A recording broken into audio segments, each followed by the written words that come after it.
Hi everyone, my name is Wes Gao and this is my presentation on employee health and well-being. We'll be looking at five different ways that organizations and leaders can address employee health and well-being and seek to improve employee health and well-being.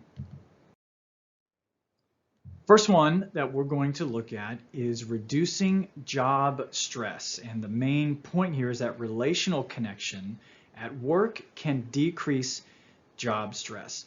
We're going to begin with our textbook here. The author, Spector, notes the ambiguity of the term job stress and thus offers the following specific examples of workplace elements that can lead to stress.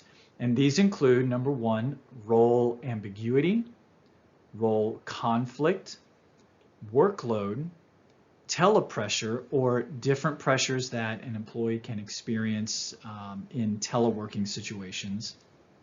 And finally, social stressors such as harassment, bullying, etc. Now, in a really interesting study that supports that, Wu, the author's name is Wu, W-U, the role of relationship or relatedness at work was found to significantly reduce job stress. Now, Wu explains this through the use of a Chinese concept pronounced guanxi, G-U-A-N-X-I, which is essentially to have a relationship with. So, for example, when an employee leaves a company, that company loses their unique guanxi with that employee, however strongly or positively the relationship was with that employee. So beyond just merely a company losing talent or knowledge when an employee leaves for whatever reason, they also lose that unique guanxi or that relationship with that employee. Now, Wu's research sheds light on the importance of opportunities for employees to mingle and build meaningful relationships at work. So managers, one of the takeaways here is look for opportunities to create these kinds of environments. Doesn't have to be profound, doesn't have to be complex.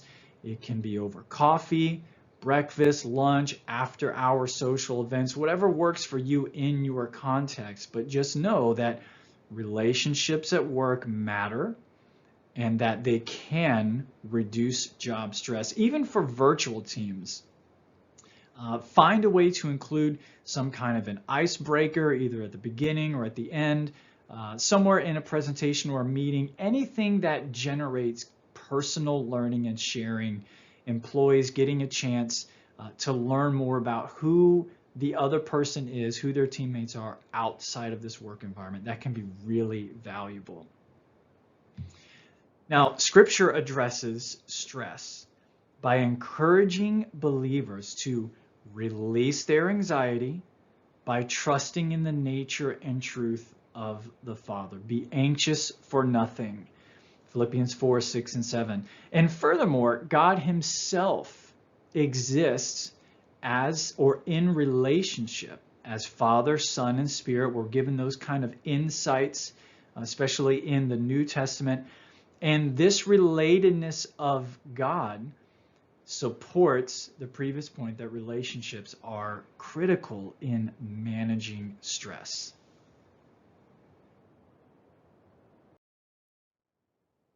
The next component of employee health and well-being that we're going to look at is mitigating burnout. And the key takeaway message here is identify early signs and resources. Spector describes burnout as a distressed and/or a depressed psychological state.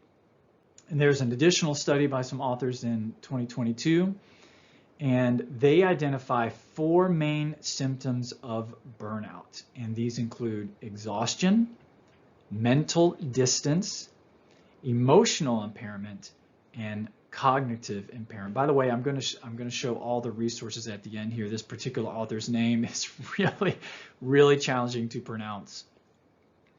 But in addition to those 4 main symptoms, they also identified 4 kind of secondary markers, and these do align with what Spector identifies earlier. But these secondary markers include depression, psychological distress, and psychosomatic distress. Now, one of the key takeaways here in this study is that these authors identified and drew to light the existence of various burnout assessments. And these include the Copenhagen Burnout Inventory, the Shahram-Melamed Burnout Questionnaire, and the Maslach Burnout Inventory. In fact, the purpose of this study was for these authors to test the validity of a new resource, a new tool. In fact, it's called the Burnout Assessment Tool. And the results of their study supported that this was, in fact, a reliable, valid tool in detecting early symptoms of burnout. So the main point here for managers and leaders in organizations is that resources do exist. The earlier you can detect signs and symptoms of burnout, the more that you can mitigate, not only help the employee, but also mitigate the effects of burnout on performance. And even beyond just being aware of tools and resources that can detect early signs, training for managers on what these signs look like, how to detect them, how to have a conversation with an employee, this can be really, really valuable training for managers. Once again, Scripture is not silent on this topic. Scripture addresses burnout from a variety of angles. First, Christ encouraged his followers to maintain their connection to him as the source of hope and strength. I'm the vine, you are the branches. John 15:5. And then also, Paul encouraged his own readers to remember that they can overcome any circumstance with Christ as their strength. Philippians 4:13. I can do all things through Christ who strengthens me. And while symptoms of burnout can be difficult, at times even debilitating depending on the severity, early detection can be really important in mitigating the impacts of burnout. The third component of employee health and well-being that we're going to look at is allowing flex time, or a broader term is FWAs, the abbreviation for flexible work arrangements. And these have been shown through studies that they can improve job satisfaction with a caveat.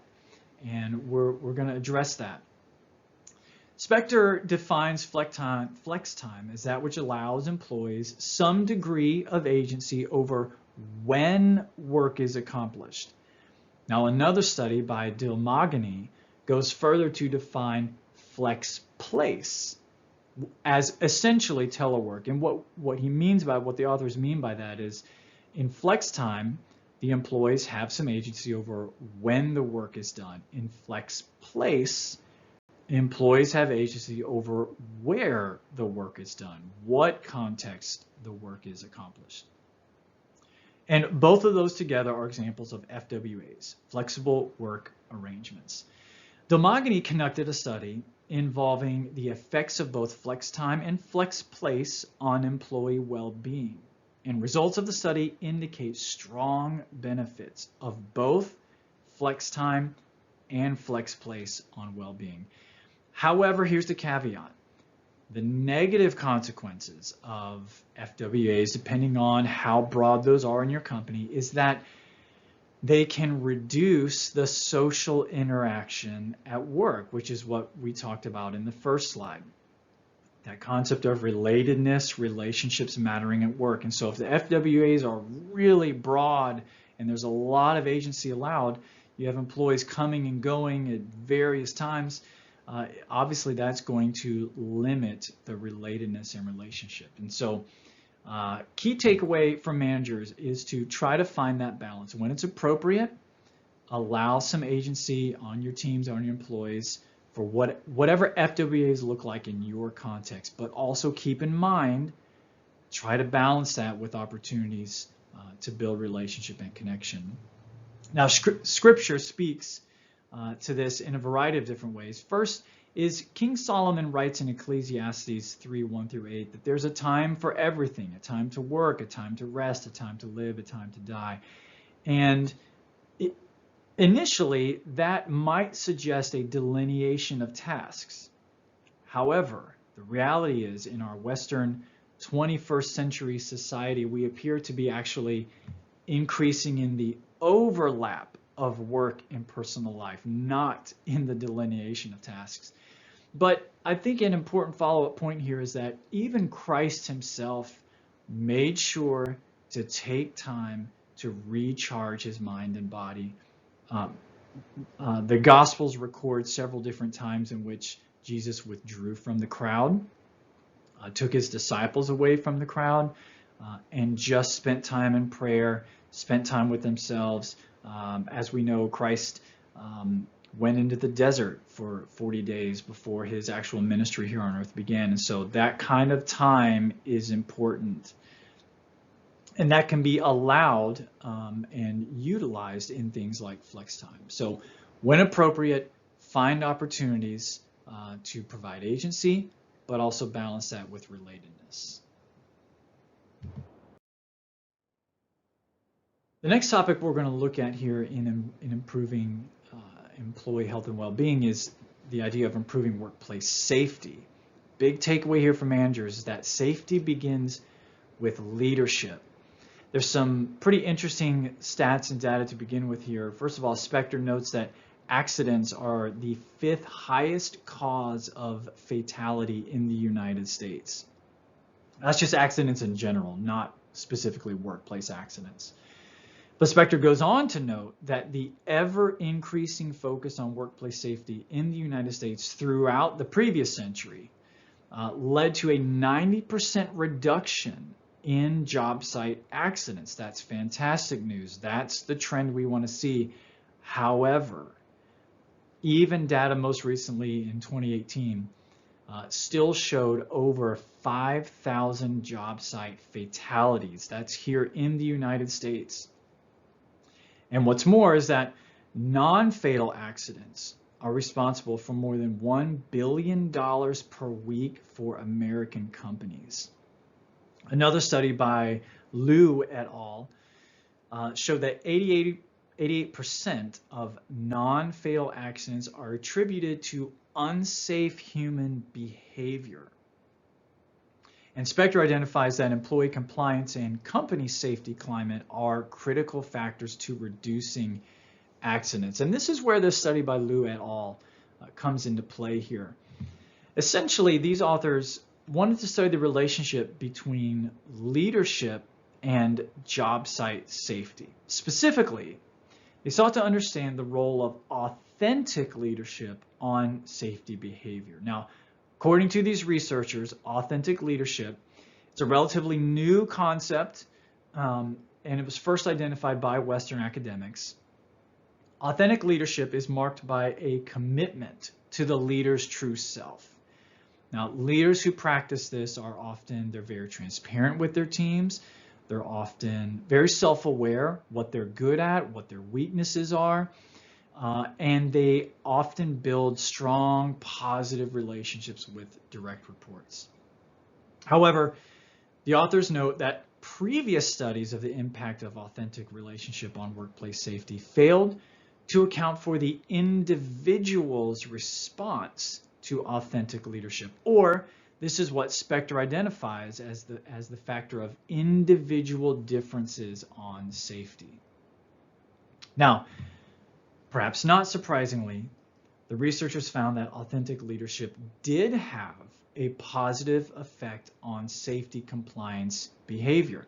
That said, one key point of interest in their findings was the role of person-organization fit.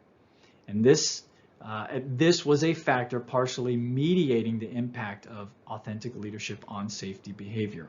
Essentially, the greater the employee aligned with the values and culture of the organization, the stronger the impact of authentic leadership on their own safety behavior.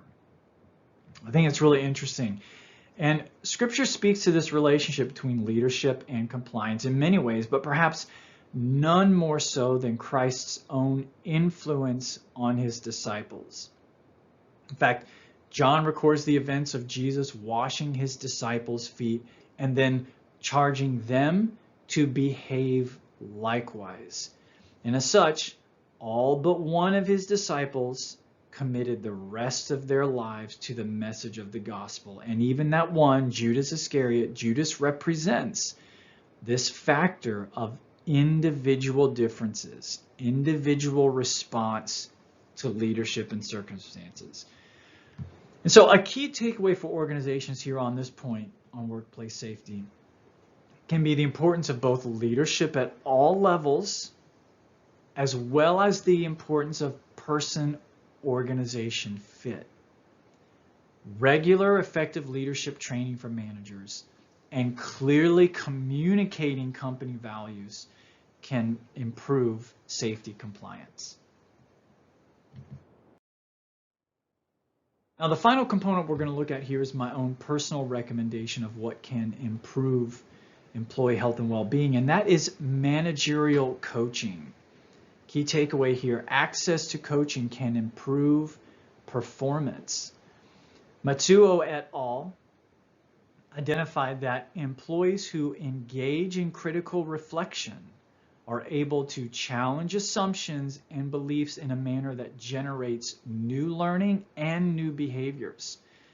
And furthermore, these researchers found that managers who regularly incorporate coaching skills into their management style elicit more critical reflection from their employees. Now, these authors also go into delineating between just reflection and actual critical reflection, and that kind of critical reflection is brought about through coaching skills. They go on to note that coaching is a practice. It's taken root in organizations, deep roots in the last 2 decades. However, this resource of coaching is no longer limited to just the executive offices. We often hear that phrase or that term, executive coaching.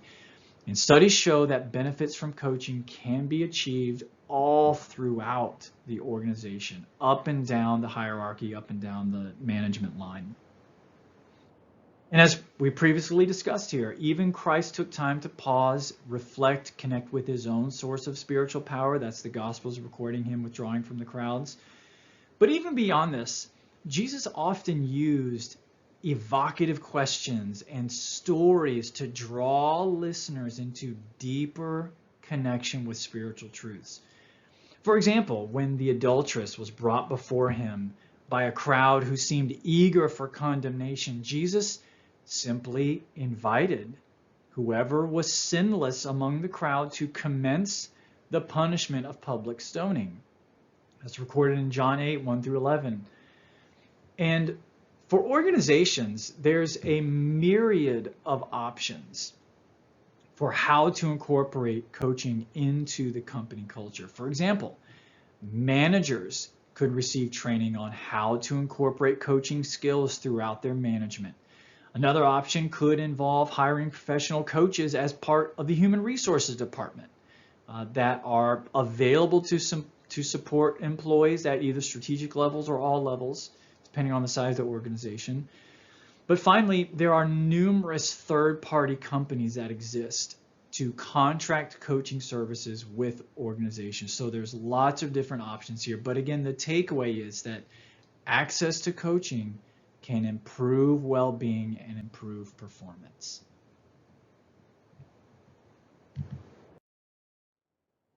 So in summary, these bullet points here: relationships matter, find opportunities to create relatedness, identify burnout early, there's lots of resources that exist, find the right balance of flexible work arrangements for your team, again tying it back to not sacrificing relatedness. Safety starts with leadership. Pay attention to leadership training of your managers, but also person-organization fit. And finally, incorporate coaching, whatever that looks like best for your company. And these are the list of references. I'm happy to provide upon request. But thank you so much for the time to present this information on how to improve employee health and well-being.